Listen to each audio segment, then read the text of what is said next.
noche he tenido un sueño especial. He soñado con una escuela diferente. Esos niños estaban deseando ir a la escuela para poder jugar todo el rato. Si te gustaba pintar, podías pintar. Si te gustaba correr y saltar, podías hacerlo. Los mayores les comprendían y les hablaban bonito, como dicen en Perú.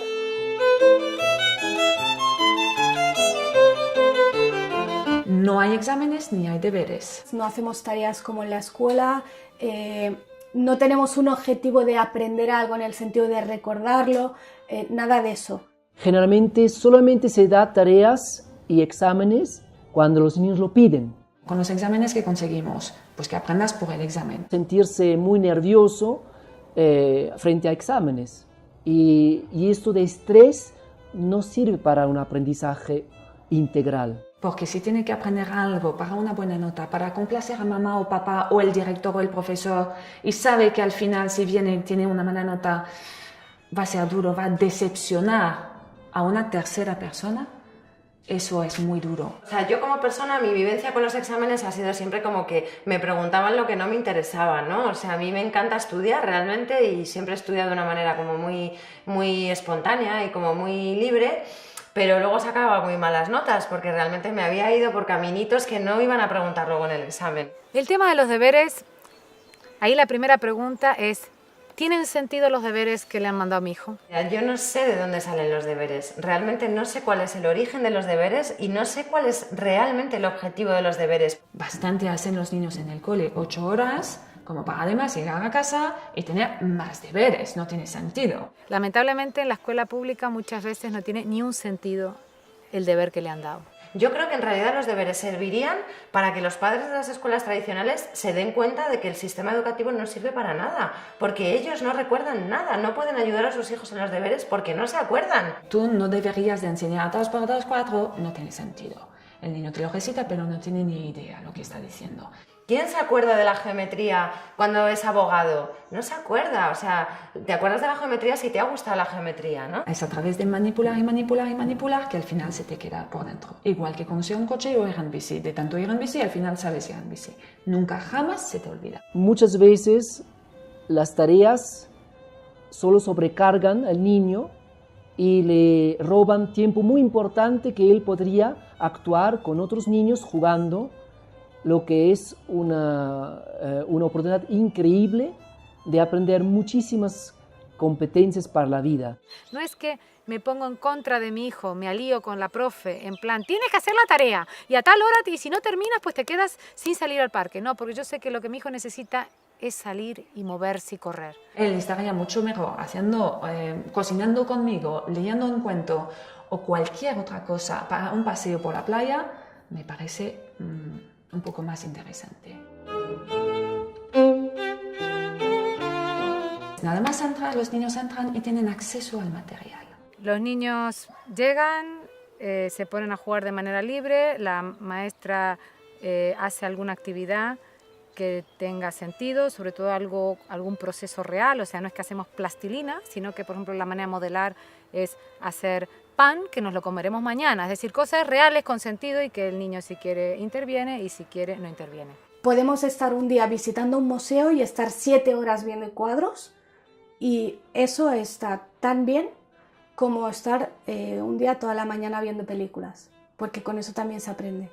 Pero también regar plantas, también cuidar de los animales, que solemos tener animales, es importante. Tenemos talleres de ciencias, un club de lectura, hay un club de historia, hay salidas, hemos hecho salidas de observación astronómica. Pero también las reglas de sociedad, decir buenos días, adiós, gracias.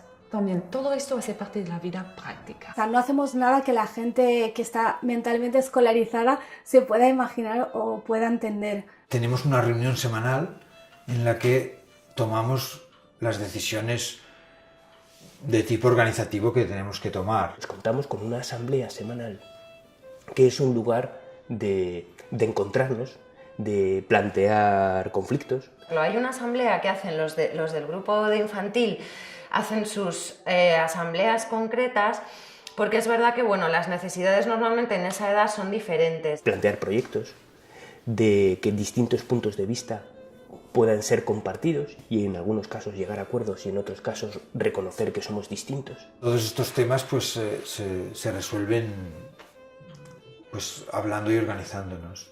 Y también las reflexiones, qué está sucediendo en el lugar, estamos siendo realmente lo que queremos ser, estamos haciendo lo que queremos hacer.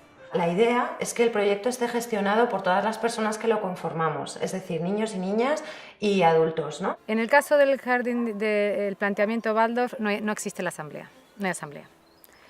No hay asamblea porque en realidad todo es como si fuera una asamblea, o sea, no está delimitado. Por eso no está nada fijo. Hay escuelas que van a tener una asamblea fija todos los días a una hora, otros que 2 o 3 al mismo día, otros que ninguna.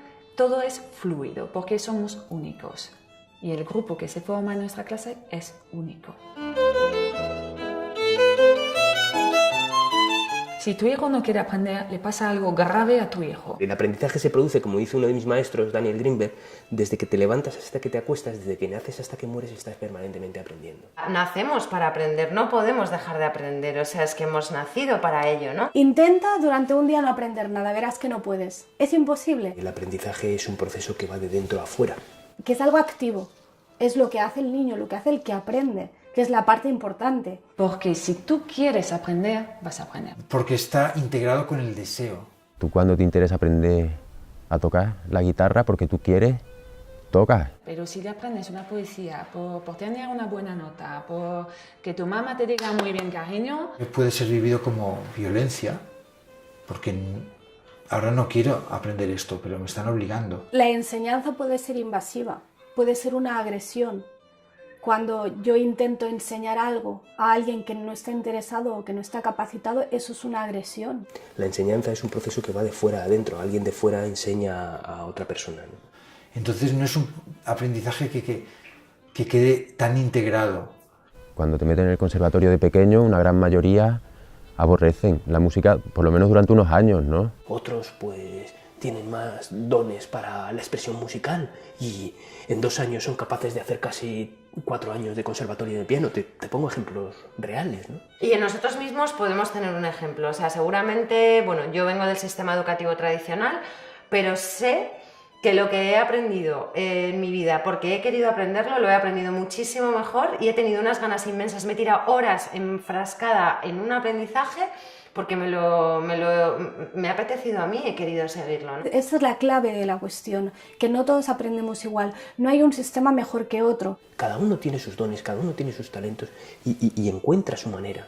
Entonces, un niño en libertad aprende muchísimo más en realidad. O sea, no solo es que no deja de aprender, sino que tiene muchas más ganas porque nadie se las corta, nadie le obliga, nadie le dirige. Todos los niños son curiosos, cada 2 por 3, ¿esto qué es, mamá? ¿Esto para qué sirve? Todo lo tocan, todos lo decimos, todo lo tocan, todo lo ponen a la boca. ¿Por qué? Porque quiere aprender, es curioso. La curiosidad es casi el motor del aprendizaje. Y por mucho que nos empeñemos y por mucho que se empeñe el sistema educativo en que dejemos de desear aprender porque nos obligan y nos guían y nos marcan y nos coartan, aún así seguimos teniendo ganas de aprender. Aprendes a base de experiencias, aprendes a base de errores y a los niños no se les deja equivocarse.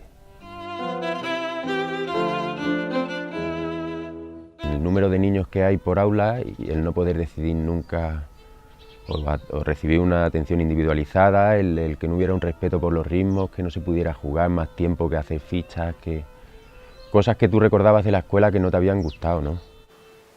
Y en las que estaba pues evadiéndome constantemente, ¿no? Pues, ya sea físicamente o mentalmente. No te gusta cómo se hacen las cosas, no estás de acuerdo en que tenga que ser todo tan estricto desde tan pequeños, que las clases sean iguales con 3 años que en la facultad, ¿no? Pues llegas a la universidad y sigue siendo más o menos lo mismo. A partir de ahí es cuando ya te planteas realmente, ¿es esto lo único que puede haber o puede haber alguna otra cosa? Y no seguir un programa, un currículum, que lo que hace es, pues, de alguna manera normalizar y poner a todas las personas medidas por un mismo parámetro. Eso surge porque la educación tradicional, la que ha nacido más o menos en la época industrial o un poquito antes podría ser, pero se ha masificado en la época de la industrialización en Europa. Escuelas que nacen para dar respuesta a unas necesidades en realidad que son completamente diferentes a las que tenemos ahora. Entonces está todo un poco planificado, se podría decir, como en una fábrica. Tratamos que los niños sean todos más o menos iguales. No queremos un niño tímido ni demasiado extrovertido. Los queremos igual, que todos sean medianos en mates, medianos en agua, medianos en todo.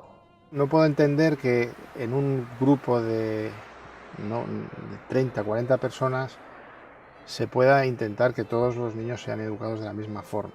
Y como esto no es natural, es un espacio bastante artificial, también la mezcla por edades no existe, entonces es todo homogéneo, monocultura casi. Es que no permite esa personalización de la educación que al final es lo único que sirve y que hace falta. Ya no hay un monopolio de la información o del conocimiento, de la sabiduría en manos de unas pocas personas como antes los sacerdotes o los profesores, sino hoy en día es tan accesible la información que ya no tiene mucho sentido. Toda esta cosa del acúmulo de información es algo que ya está obsoleto, porque tenemos ordenadores, tenemos cerebros externos que cumplen esta función.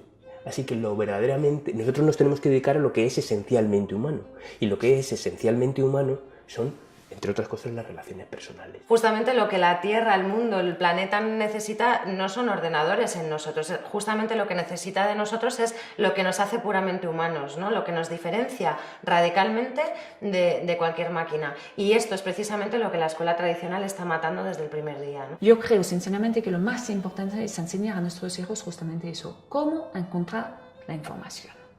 Cómo buscarla y cómo encontrarla y saber distinguir de la que me vale y la que no tanto. Entonces, hoy en día hay un fuerte apoyo de muchas áreas de las ciencias que apoyan un cambio, que sugieren un cambio en educación. Lo que nos dice la vida, lo que nos dice la biología es que la biodiversidad es fuente de promoción de vida. Es decir, donde hay diversidad, hay mucha vida. Es decir, el mundo progresa porque cada uno se dedica a una cosa diferente. Esos barrotes a las ventanas y los niños sentados sin ni siquiera derecho a levantarse, tienen que pedir permiso para ir al baño. Se basa en lograr disciplina en un espacio cerrado donde se busca sobre todo enfocar en enseñar contenidos. María Montessori desde hace más de un siglo escribió muchos libros, como La educación y la paz, es uno de sus libros,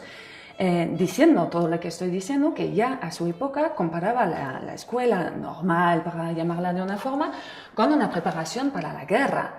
Y decía, no, tenemos que preparar a nuestros alumnos para la paz en libertad. Un grupo de familias, la mayoría del grupo de lactancia de aquí de Cáceres, empezamos a reunirnos y a comentar pues, los desacuerdos que tenemos con la escuela convencional. Bueno, como somos padres, los fundadores de este proyecto, vimos la necesidad en nuestra propia vida, ¿no? Y esa hija nos trajo una revolución personal. Hice un viaje conociendo diferentes escuelas, diferentes pedagogías, diferentes métodos. Decidí irme alrededor del mundo para tratar de conocer más métodos y más escuelas Montessori. Empieza a mirar en internet y que hay un montón de escuelas libres, que está Paideia, que está Doniés, que hay un montón de escuelas que llevan una veintena de años. Y con eso empezamos en Salamanca un proyecto educativo, a lo que llamamos un proyecto educativo de educación libre. Una cosa es la pedagogía alternativa y otra es la libre. El movimiento de la educación alternativa, digamos, aunque es una definición que se hace en singular, la educación alternativa, en realidad lo que hay es una diversidad ingente de educaciones alternativas. Vemos que como en todas las cosas, pues hay corrientes más innovadoras, hay corrientes más cerradas. Gente de todos los niveles socioeconómicos, gente de todas las confesiones religiosas, y gente atea y gente agnóstica, y gente con todas las ideas políticas. O sea, el espectro es amplísimo, tan amplio como la propia sociedad. Creo que es tremendamente importante que haya todas esas diferencias. Esto es positivo, no es negativo, es positivo. Escuela alternativa significa una alternativa al sistema vigente. Y eso entonces también es un concepto relativo, porque, por ejemplo, la escuela en Finlandia el modelo educativo finlandés para nosotros sería un modelo de escuela alternativa. Es decir, la alternativa a lo que hay. Es un espacio donde se trata, lo primero, se trata a la persona de manera diferente. Ya ni siquiera digo al niño, digo a la persona en general, ¿no? A todas las personas de manera diferente. El pilar básico de la pedagogía de la caseta es el respeto hacia sus necesidades. Y con el niño lo más grave es que cuando nace lo respetamos que aprenderá a caminar, que aprenderá a agarrar cosas, que aprenderá a hablar, todo eso lo respetamos y de repente cuando cumplen 3 años ya no confiamos en ellos y ya tenemos que empezar a dirigirles y ahora todos tienen que hacer esto y ahora todos tienen que hacer esto. Buscando metodologías más activas, quiere decir donde el alumno está más considerado como un protagonista, participe en el proceso y no tratan al niño como un mero objeto. Entonces, esa actitud participativa de también poder expresar lo que uno siente, lo que uno piensa, eso ya es una característica totalmente esencial de no estar simplemente calladito, obedeciendo, quietecito en la silla. Y dentro de estos principios hay una diversidad importante. Hay quien lo hace en casa. Y en casa no significa físicamente en casa, sino que significa en familia. Porque hay familias que educan en casa que sí se ponen en el rol de profesor y distinguen el horario de, bueno, de 9 a 12 estamos estudiando y yo te estoy enseñando y luego ya vuelvo a ser tu madre y hacemos lo que sea que tengamos que hacer. Yo no hago eso, de hecho el unschooling consiste en no separar el tiempo de aprendizaje del resto de la vida. Agregan al aspecto activo del aprendizaje una cierta libertad y también una participación democrática o por lo menos una consideración de la opinión de los alumnos en el mismo proceso de aprendizaje. Si se les deja desarrollar su propio deseo, ellos saben lo que necesitan. Es una educación basada en la confianza. Confiar en que ellos van a actuar de una manera que va a ser buena para ellos. Siempre que hablamos de escuela libre o democrática, siempre sale lo de hago lo que me da la gana, ¿no? Es como la frase que siempre sale, pero ¿hacen allí lo que les da la gana? Confiar no quiere decir dejarles hacer lo que quieran, tampoco. Dejarles que se den golpes, ni que se... no. Dentro de una escuela democrática, paradójicamente, hay muchas normas y muy claras. Límites, normas de a su ritmo, el respeto. Y va aprendiendo a través de esos límites que existe otro, que hay que respetar también al otro. Respeto por la forma de comunicarte, respeto por las opiniones de los demás, respeto por el entorno. Pues esos son los límites que ayudan a crecer.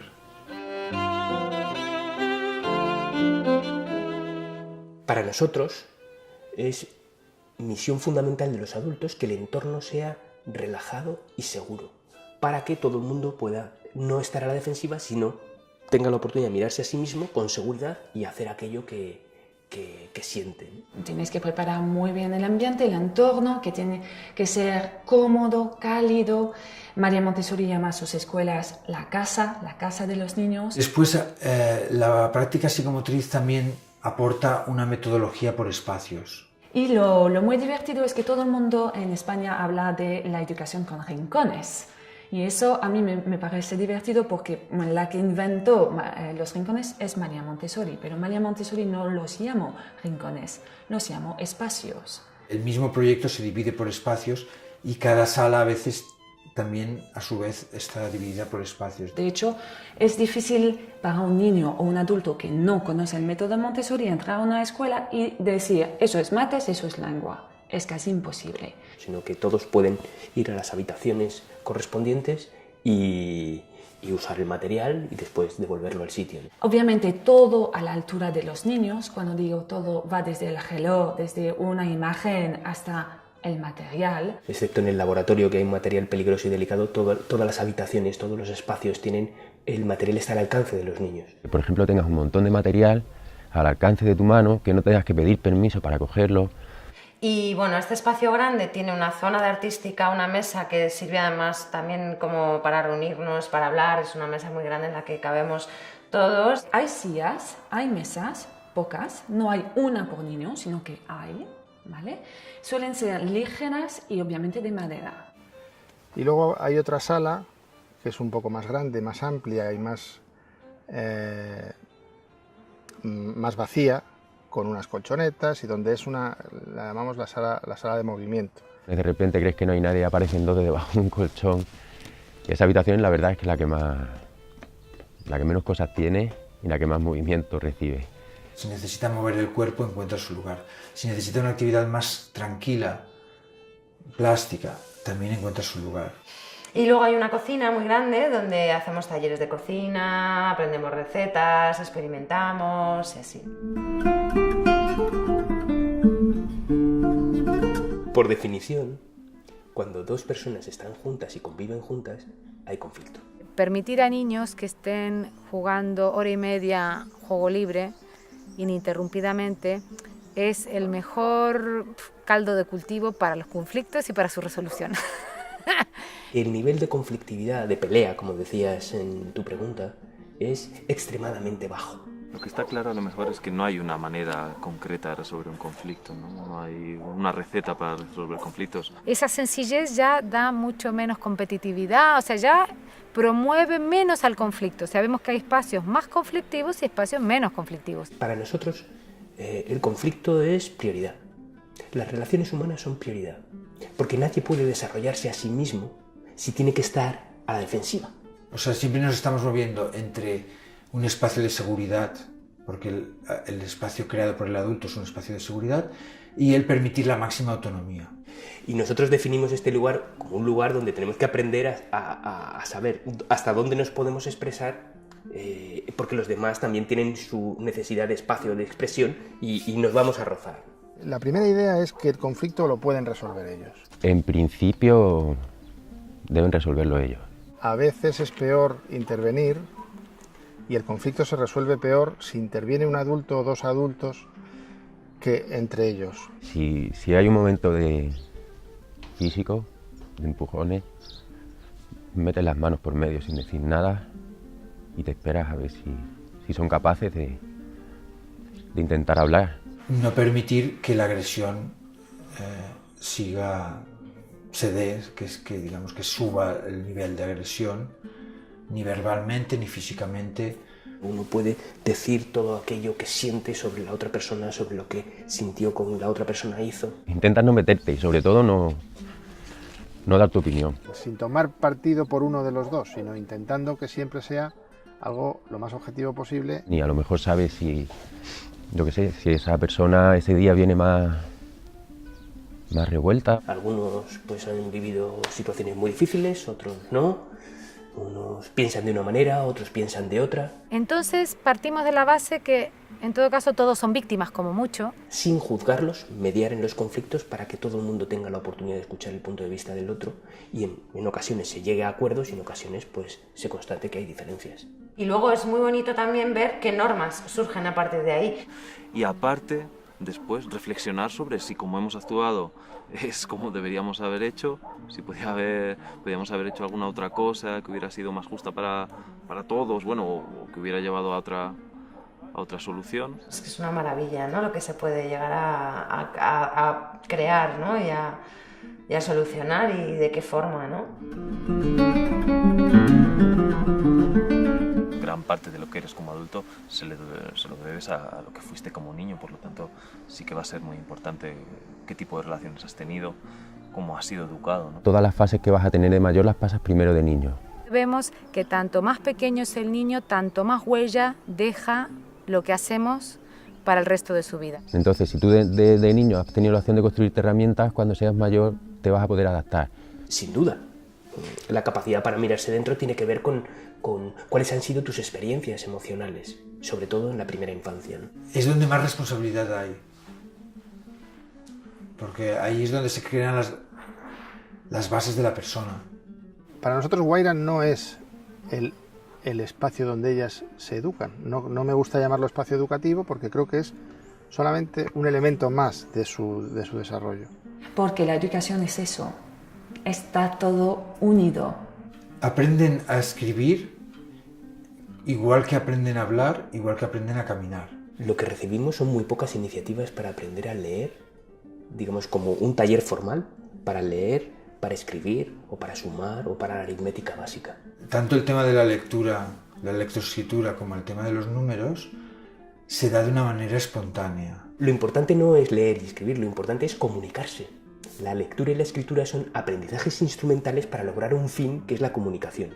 Y los niños y los jóvenes están deseosos de comunicarse. Cuando el niño está en ese periodo, el del lenguaje es muy fácil de ver, porque los niños ven una letra y siempre están, mamá, ¿qué pone aquí?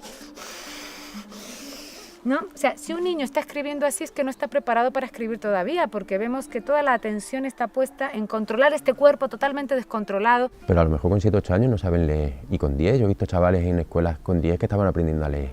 Pero cuando quieren aprender tardan muy poco. Entonces hay que distinguir entre el proceso de escribir como tal y todo lo que hay antes para que este proceso sea rápido, fácil, alegre, divertido y exitoso.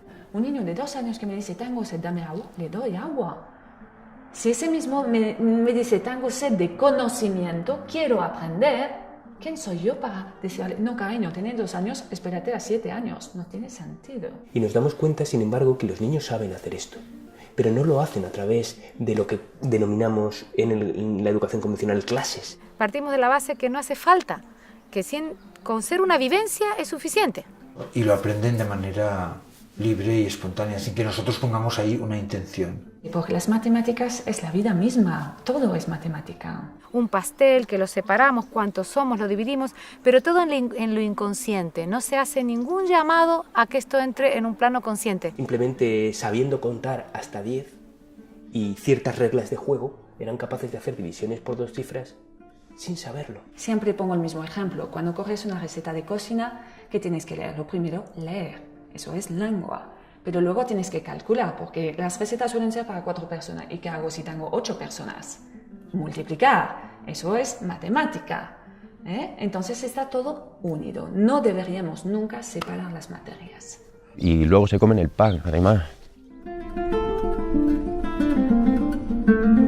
El gran problema es el desconocimiento, hay mucho desconocimiento. La gente no se puede imaginar una escuela libre. Tú hablas de una escuela libre y la gente te pregunta, pero no entiendo, llegan y están todos juntos y no hay clase y no hay aulas y ¿cómo funciona? No se imaginan. La zona de confort que es difícil romper. Eso es también una barrera muy, muy, muy difícil. O sea, la libertad da miedo en realidad. Bueno, ya habló Erich Fromm en su momento, ¿no?, del miedo a la libertad. O yo cuando hablo de la educación en casa que hago con mi hijo, o doy una charla, por ejemplo, de la parte más teórica, pedagógica, legal, toda la teoría de John Holt y todo eso, pero al final siempre me preguntan, ¿pero tú te levantas por la mañana y qué haces? Y la libertad da mucho miedo, el que las cosas no estén claras, ¿no? ¿Cómo van a ser? ¿Qué va a ocurrir? ¿Qué va a pasar? ¿Va a aprender a leer? ¿Va a aprender a sumar? ¿A restar? ¿Se va a desenvolver bien? Y si no... ¿no? Estas dudas, porque realmente tenemos una presión social bastante fuerte, ¿no? Se teme lo que no se conoce. Y sobre todo si piensas que va a ser negativo o si te suena muy raro o si no conoces a nadie que lo haga. El miedo a meter a tu hijo en una escuela democrática solo te sirve para no meterlo. Y entonces, bueno, o para meterlo y no disfrutarlo nada. Y estar todo el rato pendiente, ¿no? Y entonces intentar seducirlo para que aprenda ciertas cosas. Entonces es no disfrutar y no dejarte llevar, ¿no? Entonces son miedos comprensibles, pero no tienen mucho sentido, en mi opinión. Lo difícil es para el adulto cambiar el chip y aprender a ver el aprendizaje en todas partes. Y llegar a ver, bueno, con esto que está haciendo, está aprendiendo esto y lo otro. Entonces, pues invito a los padres a pensar un poco lo que quieren para sus hijos y sobre todo, pues, oye, visitar escuelas. Niños jóvenes que salen de la escuela, una escuela alternativa libre, con su concepto más integral, interdisciplinario, holístico, tienen realmente las herramientas para poder gestionar problemas. Porque se han encontrado con mucho entrenamiento, con muchos conflictos que han ido resolviendo ellos. Y además han aprendido muchas habilidades que no se enseñan en las escuelas tradicionales, por ejemplo, habilidades sociales. Son niños que tienen unas capacidades diferentes, eso es verdad, y de repente son niños que a lo mejor tienen una capacidad de argumentar sus necesidades de una manera que llama la atención. Eso puede ocurrir. Habla con cualquier persona. Son niños que ven a un adulto y te van a preguntar cosas, ¿y tú qué haces? ¿Y cómo te llamas? Y que veo a veces niños de otras escuelas que hasta les da miedo hablar con un adulto o con un niño que va en otra clase superior. Son creativos y eso permite que ellos superan cuando hay problemas, cuando hay dificultades, mejor dicho, por ejemplo, adaptarse a un sistema más rígido, dentro de unos 2 meses se adaptan. Es alucinante la gente que sale de estas escuelas y no tiene ningún problema de adaptación. Y esos ejemplos pienso que son muy buenos de los niños que se han educado así y que ya son mayores, ver qué están haciendo con su vida. Nos fijamos un poquito en los que ya han pasado por esta escuela y cómo han salido. Podemos citar a los 2 co-creadores de Google, podemos citar a Ana Frank, al creador de Amazon, el creador de Wikipedia, la hija de los Kennedys. Entonces, bueno, yo creo que la lista es inmensa, dejo a la gente buscar en Google justamente. Pero no son niños raros, niños extraños, ¿no? Que hacen cosas raras, ¿no? Son niños que tienen capacidades distintas. Sí que tienen cosas diferentes, tienen muchas cosas en común con el resto de niños, claro, pero sí que tienen aspectos de su vida muy diferentes. El acompañante tiene un rol muy importante, pero muy diferente a un educador o un profesor tradicional. Nunca utilizo la palabra maestro o profesor, ¿no? Utilizamos otro lenguaje porque queremos crear otra realidad. Nosotros seguimos diciendo profe porque no nos da miedo tampoco la palabra profe. Hemos llegado a la conclusión que lo mejor para que se den estas condiciones, ¿no?, de desarrollo autónomo de los niños es que los adultos estemos con una actitud de observación. Entonces es como que uno está muy atento, pero a la vez dejando que ocurran las cosas. Son los niños los actores de su aprendizaje. Nosotros somos por detrás, somos en la sombra. Ese trabajo es muy estresante. No es fácil, lo que parece, no haciendo nada activamente en el aula, no es fácil. Ese estado de armonía en el juego es uno de los mayores artes, diría el mayor arte de un adulto, crear ese entorno en el cual los niños jueguen y tú estés como que no estás, pero estás. El acompañamiento emocional, ayudarlos a crecer, acompañarlos en las cosas que les pasan. Estar muy atentos a cómo se están sintiendo. Hay algunos niños, algunas niñas mayores que pueden verbalizarlos, hay otros que no pueden porque todavía son pequeños, entonces tenemos que estar pendientes, tenemos que estar atentos para saber realmente qué es lo que quieren, ¿no? Y es muy interesante ver dónde está despertando un interés y tú qué puedes ofrecerle para que pueda desarrollar, ¿no?, este interés, pero a lo mejor él el interés todavía no te lo ha dicho claramente. Si, por ejemplo, a los 6 años no ha tocado ninguna letra, ningún número, habrá que hacer algo. Eso es mi trabajo como guía, ver cuál es el problema, por qué no le interesa y qué puedo hacer yo para interesar a ese niño. Eso es mi trabajo. Y crear contextos y crear situaciones en las que ellos también puedan desarrollar sus proyectos. Pero son los niños que deben de aprender a servirse, a ver, a gestionar también su cuerpo. Tengo hambre, necesito desayunar. La misión de los adultos también es el de ser buscadores de recursos. Bueno, más que buscadores, encontradores de recursos, ¿no?, como Pipi Calzas Largas. Y otra de las labores es ser mediadores entre los niños y las niñas y los recursos. Cuando un niño o un joven muestra un interés, las personas del equipo de adultos, si uno de nosotros sabe de esto, entonces lo acompaña.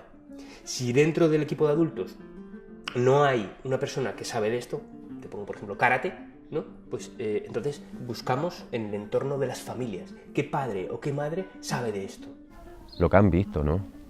Siempre es así, siempre hay un referente adulto. ¿Cómo le vas a pedir a un niño que supere ciertas dificultades que pueda tener si tú no estás ahí también como avanzando? Hay gente que sí que lo tienen, ese respeto innato, esa forma de hablar a los niños, de ponerse a su altura para hablarle, de dejarle hablar, criticar, escucharles. La economía, sin duda, es uno de los desafíos que un proyecto de este tipo pues se encuentra. Esta educación no existe dentro de la escuela pública pues no tenemos más remedio que hacerlo privado. Y sin duda esto, que es una iniciativa privada que no está subvencionada con fondos públicos, pues se alimenta de las cuotas que pagan la familia. La única entrada de dinero de los proyectos son las cuotas de las familias. Aparentemente se necesitan muchos recursos para hacerla bien. Lleva a que sea una escuela cara. Porque es necesario, a cuantos más niños hacen falta más acompañantes. Y los acompañantes cobran un sueldo simbólico por estar aquí y entonces, bueno, hay una parte de sueldo económico y mucho capital humano. Entonces nos veíamos en la disyuntiva de o no hacerlo o hacerlo con cuotas altas. Según qué países, vemos que cuanto la economía más delicada es, tanto más diferencia hay y tanto más una escuela Waldorf significa ya todo un pack de cierto nivel. Si hay gente que no tiene acceso al proyecto por el tema económico, te hace plantearte hasta qué punto estás haciendo algo alternativo o estás haciendo algo de élite. Cuando empezamos con el proyecto, algo que teníamos claro era eso, ¿no? Que queríamos que fuera accesible a todo el mundo y que lo económico no fuera una barrera. A veces hemos tenido como un diálogo con perspectivas más sociales, de que esto tiene que llegar a todo el mundo. Ahora mismo Guaira es un lugar donde lo económico no es barrera para nadie. Estamos poniendo unos 20 euros al mes para gastos diversos, pues fruta o materiales o alguna visita, alguna salida y cosillas así que hacemos. Y nada más. Y nos planteamos ahora la opción de dar becas a gente que no pueda acceder, ¿no? Por problemas económicos. También tenemos socios que pueden colaborar con la ONG porque creen en la escuela democrática, en la educación democrática y quieren que esto se extienda y que sea una cosa que crezca y evolucione. Somos especialistas en llegar a acuerdos con las familias para que esto no suceda, para que nadie se quede fuera por dinero. Es en todo caso el Estado el que puede favorecer que este tipo de educación llegue a todo el mundo si es que lo estima conveniente. Que si uno realmente quiere crear un centro que sea un poco diferente, al final no puede. Si tienes que cumplir todos los requisitos, vas a acabar creando una escuela como todas las que ya existen. No es ni siquiera legal, realmente hay que decirlo claro, es ilegal educar en casa en España. Técnicamente es lo que se llama inseguridad jurídica, que es lo peor que le puede pasar a un Estado que se llama democrático y de derecho, que significa que uno, aun conociendo las leyes, nunca puede estar seguro de si puede o no puede hacerlo o de qué consecuencias va a tener hacer, en este caso, educación en casa o educación alternativa, fuera del sistema oficial. Aquí fijamos mucho también en la ley de cada país, porque cada país tiene unas leyes muy complicadas. Luego la regulación es diferente en cada país. Hay países donde es muy libre, donde prácticamente no hay ni requisitos ni controles, y países donde está mucho más controlado. Esto, bueno, puede echar para atrás porque en el fondo las familias que van a un proyecto así están desescolarizando a sus hijos oficialmente. A todos los efectos son personas que educan en casa, son niños educados en casa. A nosotros nos gusta hablar de las leyes internacionales que hablan del derecho de los padres de elegir la educación que prefieran para sus hijos. Nos gusta hablar de la Constitución, que habla de derecho a la educación, de libertad, de pues lo mismo que los padres eligen. Pero es que luego está la ley, que es la que establece los 10 años de escolaridad. En la educación infantil no es problema, porque al no ser obligatoria, pues los niños pueden ir a donde los padres decidan.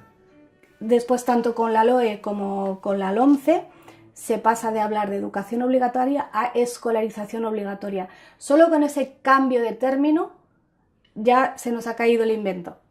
Los que tenemos hijos mayores sabemos que dentro de unos años, cada vez menos, vamos a tener que plantearnos seriamente el tema de la escolarización.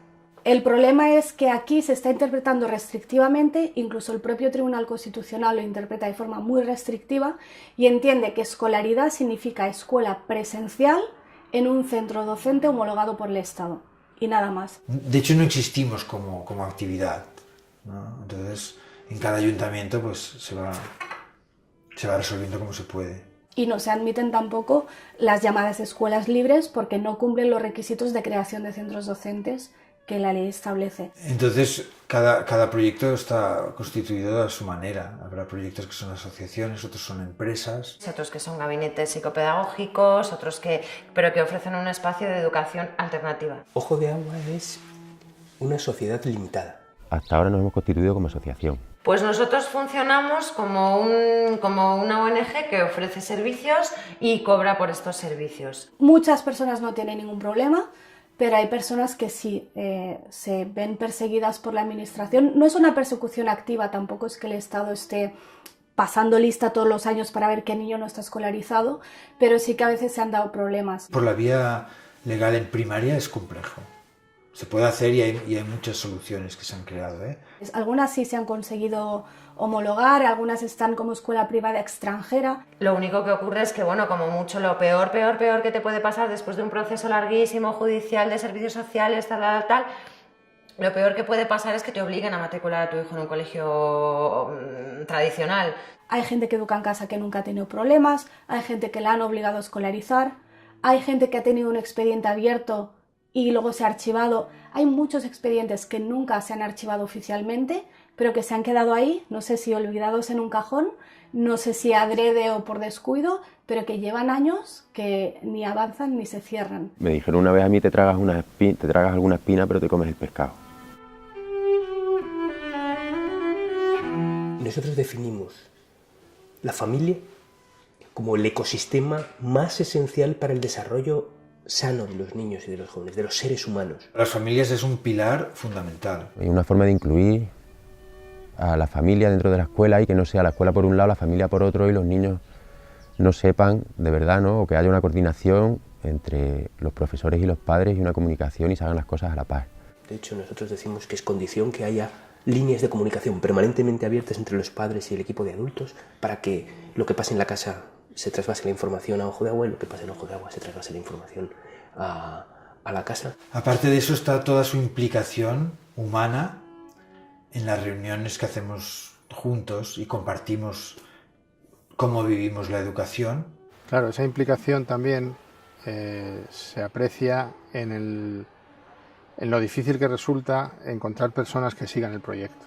Porque las familias que se acercan al proyecto de alguna manera están buscando ese respeto. Y ahora hay 17 proyectos en la Red de Educación Libre de Cataluña y otros tantos que están a punto de entrar. O sea que ha sido realmente una explosión. Y en general yo creo que ahora hay un despertar general y si se podría decir, por ejemplo, hay movimientos mundiales como la educación democrática, que tiene una red internacional donde se muestra que en todos los continentes hay movimientos en esa dirección. Pero no hay una estructura piramidal en la que una persona haga un gran descubrimiento y luego todos los demás sean seguidores. Guaira funciona de esta manera, en este lugar en concreto, y no creemos que sea ni siquiera exportable a otro lugar. Las personas que lo formamos somos estas, y con nuestras características propias formamos este espacio. Está bien que haya un abanico amplio, que esté la escuela Waldorf, que esté la escuela Montessori, que esté los WIL, que haya diferentes movimientos simplemente para mostrar otra cosa es posible. Y que luego cada uno pueda elegir si yo prefiero ponerlo aquí o allá, que tengan esta elección. Nuestro objetivo no es que esto se expanda, nuestro objetivo es que cuando alguien quiere saber lo que es, pues que pueda hacerlo y pueda llegar, pero no es ninguna labor de convencer a nadie. Dar la posibilidad a gente, a padres, educadores, psicólogos o curiosos de ver lo que es. Y estamos también conectados con la educación pública, hay mucha gente de la pública que está interesada y compartimos. Vienen muchos niños a visitarnos de coles tradicionales y nos conocen y vienen y entonces, bueno, se comparte mucho. Hay muchos profesores, y me consta, en los centros oficiales, tanto en la privada como en la concertada como en la pública, hay muchos profesores que están intentando cambiar las cosas, hacer las cosas de otra manera, que están intentando quitar libros de texto, quitar exámenes, quitar deberes, pero al final el sistema es tan rígido que no se lo permite. He encontrado profesores en escuelas públicas maravillosos, que no eran guía Montessori, pero Pero invitaron a ver cómo trabajaban, no tenían material, pero lo que he dicho, la filosofía sí que la tenían. Entonces, hay profesores de la pública que acaban creando escuelas alternativas, aunque sean ilegales, porque eso al final es secundario. O sea, lo suyo sería que la escuela pública para todos, este eslogan de camiseta verde, escuela pública y para todos, que sea de verdad la alternativa, la mejor alternativa, que lamentablemente no lo es. Pero efectivamente que sea público, eso es mi sueño, por supuesto que sí. Yo sé que esto es algo que funciona, que día a día y año a año estamos demostrando que funciona. Hay escuelas libres muy buenas en España, hay familias educando en casa que están teniendo muy buenos resultados. Solo el despliegue que ha habido en España, de que ahora están prácticamente todas las comunidades autónomas, muestra cómo, lejos de ser una pedagogía desfasada con los tiempos, es una realidad que crece cada año y crece en parte como respuesta al sistema escolar, que no me gusta llamarlo sistema educativo porque no es lo mismo. El sistema escolar está fracasando, le está fallando a muchos niños. La buena solución es que todavía nos queda mucho por hablar con los poderes públicos, para que reconozcan que nuevas realidades, que yo creo que es parte de su función también, nuevas realidades emergen y ellos tienen que estar atentos, es parte de su trabajo también, estar atentos a las nuevas realidades para que la evolución social se vaya produciendo. Y ahora quien más, quien menos, ha visto un reportaje, ha leído un artículo, incluso conocen a alguien que lo está haciendo y por eso cada vez más gente se lo plantea también, porque se va conociendo. Justamente hoy nos han llamado de un cole público, de un municipio de aquí al lado, donde están haciendo un grupo de trabajo de investigación de escuelas alternativas, de educación alternativa, y nos han pedido venir a conocer el proyecto. Y hay algunos estudios, pero poquitos. Yo creo que aquí nos falta eso, una base un poco más formal para demostrar realmente qué es lo que se está haciendo. El mundo está continuamente en cambio, entonces lo que nos valía en nuestra época ya no es válido. Entonces no podemos enfocar en contenidos inciertos. Tenemos que enfocar en otra forma de educar. ¿Qué ciudadanos queremos y nos interesa para nuestro sistema? En esa línea, lamentabilísimamente, está nuestra educación oficial. Reflexionando después te das cuenta de que eso es lo bueno para tener después adultos que sean obedientes, que no cuestionen las normas. Si tú coges a Leonardo da Vinci y le encierras durante 8 horas al día en una escuela a hacer una hora de matemáticas, una de lengua y una de historia, adiós da Vinci, adiós genio. Se acabó. Entonces tenemos que ver qué es lo importante, qué queremos enseñarle a nuestros hijos. ¿Para qué estamos enseñando lo que enseñamos? ¿Para quién educamos? ¿Educamos para esa sociedad o educamos para el ser y para que desde este nuevo ser pueda surgir una nueva sociedad? Y no adaptar a los niños a unas necesidades de, digamos, de producción, ¿no? Para que se adapten a un tipo de trabajo. Es que te puedas acabar dedicando a algo que te guste. Al final la educación es para eso, no es para memorizar las capitales del mundo ni para hacer derivadas ni nada de eso. Es para ver qué vas a hacer con tu vida, para eso es la educación. Los que trabajamos con niños, trabajamos con la siguiente generación. Trabajamos a plazos larguísimos. Allí, cuando eres maestra, cuando tienes a tus niños delante, tienes el futuro delante. Y estamos absolutamente necesitados desde el punto de vista económico, esto lo cuento para los economistas, para los políticos, de creatividad y de innovación. Para salir, como digo, de la situación en la que estamos. Y me parece que es lo que queremos todos para nuestros hijos, para que luego, visto la crisis que hay, los que se salvan son los que tienen idea. Los que dicen, vale, se me ha cerrado una puerta, no hay una ventana abierta, pues venga, salgo de ahí. Y no es que la intención sea de cambio social. O sea, no tenemos el modelo de sociedad que queremos y educamos en función de ello. Sostenemos lo que ellos son y ellos ya harán el cambio que se tenga que hacer. Como decía Gandhi, sé el cambio que quieres ver en el mundo. A veces la gente te dice, pero tiene que ir a la escuela para prepararse para la vida. Mi respuesta es, mi hijo no se está preparando para la vida, la está viviendo, aquí y ahora. Tienen derecho a disfrutar de una infancia libre, a sentirse respetados, a tener cariño, a pasar las fases de su vida, aprender a vivir, ¿no?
es bonito verlos como...